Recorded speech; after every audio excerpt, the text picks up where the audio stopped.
Hey guys, நான் தான் உங்க டேக் ப்ளாக். இனி நம்ம எதை பத்தி பார்க்க போறோம்னா சிபில் ஸ்கோர்ல ரிட்டர்ன் ஆஃப். ஸோ இந்த ஸ்டேட்டஸ் வந்து உங்களோட சிபில் ரிப்போர்ட்ல வந்து ஷோ ஆகும். ஸோ எனக்கு தெரிஞ்ச நிறைய சப்ஸ்கிரைபர்ஸ் சரி, ஸோ எல்லாருமே கேட்ட விஷயம்னா ரிட்டர்ன் ஆஃப் எப்படி ரிமூவ் பண்ணுறது, ரிட்டர்ன் ஆஃப் எதனால் வருது, ரிட்டர்ன் ஆஃப்னா என்ன.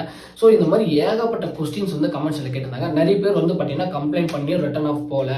ஸோ ஏன் சிபில் நாங்கள் டேரெக்டாக கம்ப்ளைண்ட் பண்ணோம், ஆனால் இப்போ வரைக்கும் ஸ்டேட்டஸ் அப்படியே தான் காட்டிட்டு இருக்கு. ஸோ இதனால ஏதாச்சும் ப்ராப்ளம் வருமா அப்படின்னு நிறைய கொஸ்டின்ஸ் வந்துட்டே இருந்தது. ஸோ இந்த எல்லா கொஸ்டினுக்கும் ஒரு சொல்யூஷன் வந்து நான் உங்களுக்கு இன்னைக்கு சொல்ல போகிறேன். ஸோ இந்த வீடியோ நீங்கள் கடைசி வரைக்கும் பார்ப்பீங்க நான் நம்புறேன். அப்போ தான் ஒரு ஸ்டெப்பும் நான் பார்த்து நான் உங்களுக்கு சொல்லுவேன். ஓகேங்களா? ஃபஸ்ட்டு தெரிஞ்சுக்கோங்க, அதை எப்படி வருது, அப்புறம் அதை என்ன பண்ணால் சரியாகும். ஓகேங்களா? இந்த 3 விஷயத்தை தான் நான் உங்களுக்கு இன்னைக்கு இந்த வீடியோவில் ஃபுல்லாக சொல்ல போகிறேன். ஸோ கவனமாக இந்த வீடியோ பார்க்க. ஸோ இதற்கு யாரும் நம்ம சேனலை சப்ஸ்கிரைப் பண்ணாமல் இருந்தீங்கன்னா மறக்காம நம்ம சேனலை சப்ஸ்கிரைப் பண்ணிட்டு அந்த பெல் பட்டன் கிளிக் பண்ணி அதில் ஆல் நோட்டிஃபிகேஷன் கிளிக் பண்ணாமல் தான் நம்ம வீடியோஸ் வீடியோ வந்துருக்கோம். ஸோ இப்போ வாங்க வீடியோவில் பார்க்கலாம். முதல் விஷயம், ஸோ ரிட்டர்ன் ஆஃப்னா என்ன, எப்படி வருது, ஓகேங்களா? இந்த ரிட்டர்ன் ஆஃப் எதனால வந்து என்னோட சிபில் ஸ்கோர்ல வந்து அஃபெக்ட் ஆகுது அப்படின்னு ஒரு ரீசன் ஃபர்ஸ்ட் நம்ம பார்த்துடலாம். ஸோ ரிட்டர்ன் ஆஃப் என்னன்னா, நீங்க இப்போ ஒரு எக்ஸாம்பிள் சொல்றேன், நீங்க இப்போ ஒரு பேங்க்ல வந்து நீங்க வந்து ஒரு லோன் அப்ளை பண்ணி வாங்குறீங்க, ஒரு பர்சனல் லோன் வாங்குறீங்க. ஸோ அந்த பர்சனல் லோன் பார்த்தீங்கன்னா நீங்கள் வாங்கிட்டு ஸோ தொடர்ந்து ஒரு ஒரு வருஷத்துக்கு நீங்கள் அந்த லோன் வச்சுருக்கீங்கன்னு வச்சுக்கோங்க. ஒரு 24 மந்த், ஓகே, 24 மாதத்துக்கு அந்த லோனை நீங்கள் கட்ட போகிறீங்க. ஸோ அந்த 24 மாதத்தில் நீங்கள் 10 மாதம் சரியாக கட்டிட்டீங்க, 11, 12, 13. ஸோ இது இந்த 3 மாதம் அது மட்டும் கொஞ்சம் டிலே, அதாவது தேதிக்கு ஒரு 2 நாள் கழிச்சு 3 நாள் கழிச்சோ வந்து கட்டுற மாதிரி இருக்கும்.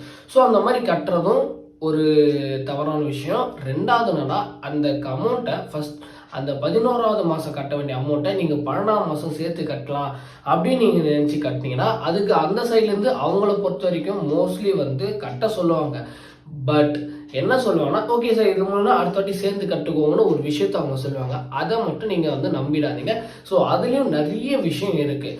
ஸோ இந்த மாதிரி நீங்கள் வந்து இன்னொரு டியூ வந்து நம்ம அப்புறமா கட்டிக்கலாம், அடுத்த மாதம் சேர்த்து கட்டிக்கலாம், ஒன்றும் பிரச்சனை ஆகாது. என்ன மிஞ்சி போனால் ஒரு பெனால்ட்டி எவ்வளோ போட போகிறாங்க, ஒரு 500, ஒரு 400 நினச்சிப்பீங்க. ஸோ அது மேட்டரே கிடையாது. ஸோ அது வந்து ஒரு விஷயமே கிடையாது. பட் இந்த மாதிரி விஷயம் பண்ணுறப்போ என்ன நடக்கும்னா, ஸோ இந்த மாதிரி வந்து 11 மாதம் 12ஆம் மாதம் அந்த மாதிரி வந்து நீங்கள் வந்து டேட்டை தள்ளி கட்டுறப்போ ஒரு குறிப்பிட்ட அமௌண்ட் ஆனால் பெனால்ட்டியில் போய் ஆட் ஆகும். ஸோ அந்த பெனால்ட்டியில் என்ன ஆகும்னா, இது ஒரு விஷயம். ரெண்டாவது விஷயம்னா, நீங்கள் அமௌண்ட்டே அடுத்த மாதம் சேர்த்து கட்டினீங்கன்னா சொல்கிறேன். ஸோ இந்த 2 விஷயத்துலையுமே பெனால்ட்டியில் ஆட சொல்லும். நீங்கள் உங்களுக்கு கடன் கொடுத்தாரு பார்த்தீங்களா அந்த பேங்க். ஸோ அந்த பேங்க்லேருந்து என்ன பண்ணுவாங்கன்னா, ஸோ இவங்க வந்து கரெக்டாக பேமெண்ட்டை பண்ண மாட்டாங்க, டிலே பண்ணுறாங்க, பெனால்ட்டி பண்ணிட்டு இருக்காங்க. ஸோ கரெக்டான தேதி கட்ட மாட்டாங்கன்ட்டு. ஸோ அது எப்போனா, இப்போ உங்களுக்கு அது காட்டவே காட்டாது. ஓகேங்களா? இந்த லோன்லாம் முடிஞ்சதுக்கப்புறம் நான் சொல்கிறேன். ஸோ உங்கள் சிபில் ஸ்கோரில் என்ன பண்ணுவாங்கன்னா, ஸோ இவர் வந்து காசு சரியாக பேமெண்ட் பண்ண மாட்டேங்கிறாரு. ஸோ அதனால் என்னன்னா, ஸோ இந்த கஸ்டமர் வந்து இந்த மாதிரி இருந்தால் வேலைக்கு சொல்லிட்டு ஒரு ஹோல்டு பண்ணுவாங்க. ஸோ எப்படின்னா ரிட்டர்ன் ஆஃப். ஸோ இந்த ரிட்டர்ன் ஆஃப் என்ன ஆகுனா, நீங்கள் எப்போல்லாம் பேமெண்ட்லாம் பெண்டிங் பண்ணீங்களோ, ஈவன் நீங்கள் பேமெண்ட் கட்டி முடித்தாலும் சரி, க்ளோஸே பண்ணிட்டேன், க்ளோஸ் தான் 24 மாதம் நான் கட்டிட்டேன், ஸோ பெண்டிங் வந்து எனக்கு தள்ளி வந்துருச்சு தான், அது நான் சொல்ல அந்த பெனால்ட்டி நான் பார்த்துக்கிறேன் அப்படின்னு நீங்கள் சொல்லலாம். ஸோ இதெல்லாம் முடிஞ்ச அப்புறமா இந்த ரிட்டர்ன் ஆஃப்னா அங்கே வந்து ஆக்டிவ் ஸ்டேட்டஸில் போட்டு விட்ருவாங்க. அதாவது க்ளோஸ்டுன்னு போடுற இடத்துல வந்து ரிட்டர்ன் ஆஃப் போட்டு விட்ருவாங்க. உங்ககிட்ட வந்து நீங்களும் 24 மாதம் கட்டி முடிச்சிட்டீங்க அப்படின்னு முடிச்சிருவாங்க. ஸோ இந்த விஷயத்தில் நம்ம என்ன பண்ணணும்னா, முதல் விஷயம், கட்டிட்டுக்கு அப்புறமா இந்த மாதிரி பேமெண்ட் டிலே ஆயிடுச்சுன்னா ஃபர்ஸ்ட் ஒரு என்ஓசி கேட்டு பாருங்க. ஸோ என்ஓசி அவங்க தருறாங்க இல்லையா ஒரு மெயினான விஷயம். எல்லாருமே பண்ணுற சில தப்பு என்னன்னா, ஸோ எல்லாருமே அது சின்ன லோனாக இருந்தாலும் பெரிய லோனாக இருந்தாலும் என்ன ஒரு 10,000 ரூபாய் லோனாக இருந்தாலும் சரி, ஸோ ஒரு லோனை கட்டி நீங்கள் முடிச்சாலும் ஃபைனான்ஸாக முடிச்சாலும் சரி, மறக்காம என்ஓசி கேட்டு வாங்க. இது ரொம்ப முக்கியமான விஷயம், ஃபியூச்சர்ல உங்களுக்கு யூஸ் ஆகும். ஓகேங்களா? ஸோ இந்த விஷயம் தள்ளிடுவோம். ஸோ அந்த மாதிரி இப்போ ரிட்டர்ன் ஆஃப் போட்டுருவாங்க. ஸோ ரிட்டர்ன் ஆஃப் போடுறதால நமக்கு என்ன அப்படின்னு நீங்க கேட்டீங்க, தெரிஞ்சவங்களுக்கு அது விஷயம் தெரியும், பட் தெரியாதவங்க நான் சொல்றேன். ஸோ என்னன்னா, நாளைக்கு நீங்க ஒரு ஹவுசிங் லோன் வாங்கலாமா இருக்கும், இல்லை ஒரு மெடிக்கல் ஏதோ ஒரு சமயத்தில் வந்து ஒரு லோன் வாங்குற மாதிரி இருக்கும். ஸோ அந்த இடத்துல நீங்க வந்து அர்ஜென்ட்டா இருக்கிற இடத்துல வந்து என்ன ஆகும்னா, ஸோ அவங்க வந்து நீங்க வேற பேங்க்கு போனீங்கன்னா அவங்களோட சிபில் ஸ்கோரை செக் பண்ணி பார்ப்பாங்க. இந்த சிபில் ஸ்கோரை வச்சு தான் உங்களுக்கு லோன் வந்து தரலாமா வேணாவா. ஏன்னா இந்த சிபில் ஸ்கோர்ல தான் நீங்க இதுக்கு முன்னாடி எத்தனை லோன் வாங்கியிருக்கீங்க, அது எத்தனை டைம்ல கரெக்டாக கட்டிருக்கீங்களா, டேட் டு டேட்ல, ஸோ எல்லாமே ஹிஸ்ட்ரி அதில் இருக்கும். ஸோ அந்த ஹிஸ்ட்ரியை நம்ம பார்ப்பாங்க. பார்த்து பார்த்ததுக்கு அப்புறம் என்னன்னா அதில் வந்து லாஸ்ட்டாக கட்ட அந்த ரிட்டர்ன் ஆஃப் பண்ணுற ஆப்ஷன் பார்த்தீங்களா, அது அங்கே தான் இருக்கும். அவங்க சிபில் ரிப்போர்ட் எடுத்து காட்டுவாங்க. ஸோ காட்டிட்டு பார்த்தீங்கன்னா உங்களுக்கு ஸ்கோரும் கம்மியாயிடும். இது ஒரு மெயினான விஷயம். ஸ்கோரும் கம்மியாகும் plus return off. So score கம்மியானாலும் என்ன சொல்லுவாங்கன்னா, ஸோ 650 இருக்கு சார், ஓகே சார் ஒரு 2 lakhs 3 lakhs வரைக்கும் எங்களால் பண்ண முடியும் சார், அவ்வளோதான் சார் எங்களால் பண்ண முடியும் இந்த ஸ்கோருக்கு. நீங்கள் என்ன சொல்லலாம், சரி ஓகே சார் வந்தது வரைக்கும் ஓகே சார் எனக்கு இப்போ அர்ஜென்ட் சுச்சுவேஷன் அப்படின்றப்போ இந்த ரிட்டர்ன் ஆஃப் என்ன பண்ணுன்னா அதை அப்படியே மறைச்சிடும். ஸோ அது எப்படி மறைக்கும்னா, இந்த ரிட்டர்ன் ஆஃப் இருக்கிறதுனால என்ன சொல்லுவாங்கன்னா, சார் இந்த ஃபஸ்ட்டு இந்த ரிட்டர்ன் ஆஃப் வந்து முடிச்சுட்டு வாங்க, இது நான் உங்களுக்கு பார்த்து கூட பண்ணிடலாம் அப்படின்னு சொல்லுவாங்க. ஸோ இந்த ரிட்டர்ன் ஆஃப் வந்து நமக்கு என்னடா இது எதனால் ரிட்டர்ன் ஆஃப்னு வந்து செக் பண்ணி பார்ப்போம். ஸோ கரெக்டாக எந்த இடத்துல நம்ம வந்து பேங்க் வந்து நம்ம டியூ கட்டும் போது அந்த பேங்க்கோட நேமோட வந்திருக்கும். ஸோ அவர்கிட்ட போய் கேட்டால் நாங்கள் தான் கட்டி முடிச்சிட்டோமே, எப்படி எதுக்கு ரிட்டர்ன் ஆஃப் வருதுன்னு கேட்பீங்க. ஸோ இதை வந்து நீங்கள் டேரெக்டாக டீலிங் பண்ண முடியாது. இதுதான் ஒரு மெயினான விஷயம். டேரெக்டாக நீங்கள் போய் பேங்க்கில் போய் டீலிங் பண்ணாலுமே அவங்க வந்து இதை தட்டி கழிச்சிருவாங்க. சார் நீங்கள் டிலே பண்ணிட்டீங்க சார், ஒன்றுமே பண்ண முடியாது சார் அப்படின்னு சொல்லுவாங்க. இல்லைனா அந்த பெண்டிங் அமௌண்ட்ஸ் இருக்குது பார்த்தீங்களா, பெனால்ட்டி அமௌண்ட். சில பேர் வந்து கட்டிடுவாங்க, ஆனால் பெனால்ட்டி அமௌண்ட் நான் ஏன் கட்டணும்னு சொல்லிட்டு அப்படியே விட்டுருவாங்க. ஸோ அந்த பெனால்ட்டி அமௌண்ட் சேர்ந்து என்ன ஆகும்னா, ஒரு 500 வந்து பெனால்ட்டி தர வேண்டிய இடத்துல வந்து நீங்கள் கட்டாமல் இருக்கிறதுனால அந்த இடத்துல ஒரு 2000 2500 கிட்ட இன்க்ரீஸ் ஆகிருக்கும். ஸோ அது எல்லாமே ஆஃப்டர் ஒரு 2000 உங்களோட லைஃப்பில் பார்த்தீங்கன்னா உங்களால் நெக்ஸ்ட் லோனை உங்களால் எடுக்கவே முடியாதுன்ற ஒரு ஆப்ஷனில் இந்த ரிட்டர்ன் ஆஃப் வந்து உங்களுக்கு பண்ணிடும். ஓகே சரி, இதெல்லாம் முடிஞ்சிச்சு. ஸோ ரிட்டர்ன் ஆஃப் வந்து இப்போ நான் பணத்தை கட்டிட்டேன். ஸோ பேலன்ஸ் இந்த அமௌண்ட்டை நான் கட்டிட்டேன். ஸோ பேங்க்லேயே நான் வந்து அஃபிஷியலாக வந்து ஃபினான்ஸ் அஃபிஷியல்ஸ் அவர்கிட்ட பேசி நான் வந்து இதெல்லாம் முடிச்சுட்டேன். ஆனாலுமே எனக்கு ரிட்டர்ன் ஆஃப் வந்து போகலை. ஸோ இது ஒரு மெயினான விஷயம். நான் பேங்க்கில் போய் நான் பண்ணிட்டேன். ஸோ எல்லா விஷயமும் அவங்க வந்து ஓகே பண்ணி தரேன்ட்டாங்க. பட் ஆனால் இன்ன வரைக்கும் எனக்கு போகாமல் தான் இருக்குது அப்படின்னு நீங்கள் வந்து சொல்லும்போது, ஸோ இன்னொரு விஷயம் என்னென்னா, இந்த இடத்துல வந்து நீங்கள் 2 விஷயம் பண்ணணும். முதல் விஷயம் என்னென்னா, சிபிலில் கம்ப்ளைண்ட் பண்ணுறதுக்கு முன்னாடி ஸோ அந்த பேங்க்கில் வாங்கினா என்ஓசி மறக்காமல் கேட்டு வாங்கணும். என்ஓசி வாங்கி வச்சுக்கணும். ஸோ டாக்குமெண்ட்டு அப்புறம் சிபில் ரிப்போர்ட்லாம் நீ வாங்கி வச்சுக்கிட்டு, இங்கே பாருங்கள் சார் நான் லாஸ்ட்டாக கூட இருக்கிற பெண்டிங்ஸ் எல்லாம் பெண்டிங் பண்ணிவிட்டேன் உங்கள் பேங்க்கில் வந்து.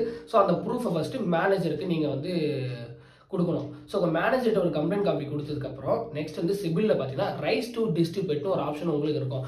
நம்ம வீடியோவில் இது வரைக்கும் தரலன்னா நம்மளோட வீடியோவில் ஃபினான்ஸ் அண்ட் லோன்ஸ்னு ஒரு தனியாக பிளேலிஸ்ட் இருக்கும், அதில் செக் பண்ணி பாருங்கள். ஸ்டெப் பை ஸ்டெப்பாக நிறைய சொல்லியிருப்பேன்.